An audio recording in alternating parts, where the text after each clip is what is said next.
welcome back to the Dempster Mortuary. It has been a very long time since I made a video. I believe the last video I made was that Hereditary review, so that was a long time ago, and I apologize for the absence. There really is no excuse. I've just been lazy, to be completely honest with you guys. I've just been lazy with it. So, in this video, I'm going to be talking about the new Halloween movie. I'd like to preface this by saying that I am aware that in my trailer reaction video, I made a comment that a lot of you did not like. I said, in the shot when Michael dropped the teeth over the stall, I said, Michael doesn't scare his victims before he kills them. God, I shouldn't have ever said that. I am aware that Michael scares his victims before killing them. The reason that I said that was just because the thought to me of that was particularly gruesome and more gruesome than I'd seen Michael do in the movies that I enjoy. That was why I was just a little caught off guard, and it was more brutal than what I had anticipated. Because for me, anything with like teeth and fingernails is like far. I can watch anything and not have any issue, but anything with like teeth or that it gets me. So I was a little caught off guard. I understand what I said was kind of silly. And I admit I was wrong. I've spent, I have seen Halloween. Don't worry. I've spent the last 10 weeks watching every one of them because I have them right there. So yeah, I have seen them all. I do know, but yeah, I apologize for that comment. So I saw this movie on Thursday night, and I was going to record this yesterday, but my cousin ended up coming over and we were watching some Halloween movies. So I didn't have a chance to record this last night like I would have liked to. So let's talk about this movie. Now, I was a little apprehensive going into it because every time you anticipate a movie as much as I anticipated the release of this new Halloween film, often when you actually get to the theater and you get to finally see the movie, it's underwhelming because it's the anticipation that feels so good. That's what gives you that rush of energy, that is the anticipation often. So I've had it happen where when you finally actually get there, you're underwhelmed because you're actually seeing it now and you're not really looking forward anymore. It can go sour. So I was a little nervous going into this movie that would happen. However, they won me over almost immediately. Just from the opening credit sequence I was in, because it's such a great reference to the first Halloween film. And I guess the second one, even though this movie ignores all the sequels as far as storyline goes. So yeah, it was a really cool reference to the first two Halloween movies with the opening credits, and I was in right there. They had me, and I knew that I was watching a movie that was handled by people who knew what they were doing, and that is such a great feeling when it's a movie that you've been looking forward to as much as I looked forward to Halloween.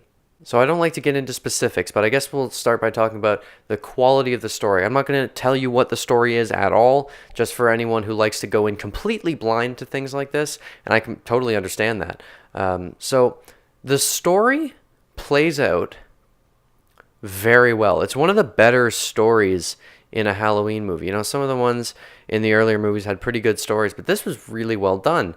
And I thought that all the characters in this movie were done so well. They were very believable. The dialogue wasn't, stupid. It made sense and it was realistic.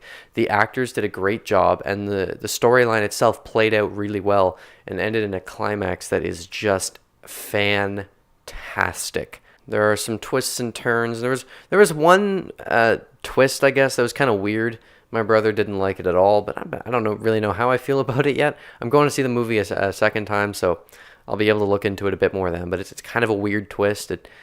I don't know, it didn't bother me too much, but it's just, there's one weird thing that happens that it was kind of weird. It felt a little out of place. One thing that I'd like to mention is that this movie is legitimately scary. I don't get scared by horror movies often. I said this in the Hereditary review as well. I don't get scared by horror movies often, but every once in a while a movie comes around that just freaks the shit out of you. And this new Halloween movie was actually scary. I've never seen a slasher movie that scared me before, and this one did. That's a really big compliment. I've never been scared by a slasher movie in my life. But Halloween scared me at moments. There were moments where I was legitimately freaked out. And that is partly due to how intimidating Michael is in this movie. Oh my God, Michael was a powerhouse of terror and fear and brutality in this movie. And the actor did such a well. There were a few actors. Nick Castle, who played Michael in the original movie, is playing Michael in a couple scenes in this one. Not the entire movie. I can't remember the name of the person who's playing him for a majority of the movie, but Nick Castle was in the suit a few times, which is really cool. But oh, Michael was intimidating as all hell in this one. He was predatory. And that's a word you're going to hear a lot in this review, because when people have asked me, how's the new Halloween movie? I've responded with, it's amazing and it's predatory, because that is one of the best ways to describe the movie. But yeah, Michael is so scary in this movie, and it's the scene structure with him, and when he's killing, it's so intimate. You feel like you're right there, like you're a part of it. And it makes you uncomfortable at moments, because there are some gruesome images in this movie. It's not unrealistically violent. Like, it's not stupidly violent like Rob Zombie's Halloween 2 was. It is very violent. Don't get me wrong. It's a messy movie. But the violence in this movie is handled in a way that it makes it so it doesn't feel stupid or forced. And they just did a really good job with the kills in this movie. There wasn't anything particularly over the top aside from one scene in the third act, or just the beginning of the third act. There was one scene that was kind of a little gorier than the rest of the movie, but it's not like disturbing. There's much more gruesome images in the movie than that, but this was particularly gory. It's kind of silly, but that's all right. It showed Michael's strength, that's for sure. I mean, everything about this movie hit the mark for me. Everything from the cinematography to the actors to the story to the kills. And now we're going to get into the music. Oh my God, the music. The soundtrack to the original Halloween movie was written in 2 days. And it was written and composed by John Carpenter. John Carpenter has returned in this one to write the music.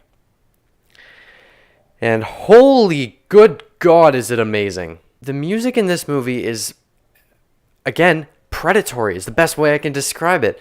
So, in the original Halloween movie, it was very mysterious and eerie, and it was very creepy, and it was because people weren't aware that Michael was coming. The only person who knew that Michael was out and about was Loomis. So, most people didn't know that he was coming, and the music was very elusive and kind of, mysterious in that original entry. In this one, people know Michael's coming, and people know Michael's coming to fuck shit up. And it makes it really scary. This music is one of the most intimidating parts of the entire movie. There's one track from the soundtrack. It's only about a minute long. And I'll tell you what it's called. It's called The Shape Hunts Allison. And if you want to listen to it, I don't recommend listening to it, but if you want to listen to it, you can find it online. Go ahead on Google Play. I'm assuming it's on iTunes. I'm not sure. But you can listen to that, and it is one of the most predatory tracks I've ever heard. I don't recommend listening to it, though. Go see the movie and let it catch you off guard. And oh my God, it's the one track that stood out to me as particularly terrifying. It was so well done. It's simple, but oh my God, it's creepy. I showed it to my friend yesterday because he wanted to hear it, and he hasn't seen the movie yet. And he goes, oh, you're going to die after you hear that. And that was such a good way of describing it. So yeah, the music in this movie is fantastic. It's reworked music from the original movie is what a lot of it is. It's soundtrack from the original, reworked and redone. And it's done so well. And there were 3 people involved. Daniel Davies, John Carpenter, and then John Carpenter's son. I think his name is Corey. Don't quote me on that, though. I'm not sure. But there were 3 people involved in making this music, and I believe John Carpenter was the main one. But this trio did such a phenomenal job at making some of the most terrifying and creepy horror movie music that I have ever heard in my entire life. It's one of the best soundtracks to a horror movie I've ever heard. Period. This movie is so good. Like, the scene, oh my God. It was so freaky. It was so well done. If I recorded this yesterday, or if I recorded this the night I got back, you would see me bouncing up and down full of adrenaline and just excited as all hell because I was caught off guard by what I saw. The movie is not what I expected it to be, but it's perfect. The movie is perfect. I wouldn't have changed a thing. That's it. This is the best movie since the original movie, and my brother says that it's better than the original. I'm not going to comment on that, but that's what my brother said. He said that it's better than the original movie in film quality. So for me right now, top three Halloween movies got to be one, this new one, Halloween 4. I mean, this is, how did they do this? It was weird to me when I heard that David Gordon Green and Danny McBride were the ones at the helm of this movie, because they're comedians. David Gordon Green was involved in Pineapple Express, and Danny McBride acted in Pineapple Express, and I've only seen these guys do comedy. So when I found out that it was them who was going to be making this movie, I was kind of weirded out a little bit, but they pulled it off, guys. Oh my God, they did it. They made the scariest slasher movie that I've ever seen in my life. They made a fantastic horror movie full of terrifying sequences, amazing music, and perfect storytelling. I know I'm kind of just jizzing all over this movie right now. And I am a Halloween fanboy. I'll admit that. I'm not going to, beat around the bush and act like I'm not a fanboy of the series. Sorry about that. People came home. So, as I was saying, yes, I am a huge fanboy of the series. I admit that. And perhaps my judgment is clouded by that, but I really don't think so. Guys, this movie is so good. I love it. I love it. It's amazing. It's my favorite horror movie of the year. It's easily one of the best horror movies of the year, right next to Hereditary. And if you are a fan of horror films, go see it. It's so well done. I promise you won't be disappointed. And if you are, I don't know what's going on. I saw some reviews on Horror Amino and not on Horror Amino, sorry. I saw some people on Instagram commenting about how the movie was just not good. And I couldn't understand it, because I said when I got home, if that gets bad reviews, I don't know what's going on in the world. And it's getting bad reviews, and I don't know what's going on. How can you not like this? Please explain it. If you don't like it, tell me why. I want to know. I don't even know what to say. I'll probably, when I go see this again, I'll do more of an analyzed viewing, and maybe I'll make a video about that. So, yeah. Oh my goodness. I don't even know what to do now. I want to go see it again. When I got home, I said I don't want to not be watching that movie right now. All right, so yeah, this review is all over the place because of just how much I love the movie. Thank you for watching it, though. It's been a while since I've seen you guys. Thank you for sticking around. I plan to start uploading more regularly, especially now that it's Halloween season. And I have a few projects right around the corner that I think you guys are going to enjoy. So, look forward to that. All right. I will see you all again very soon. Stay spooky.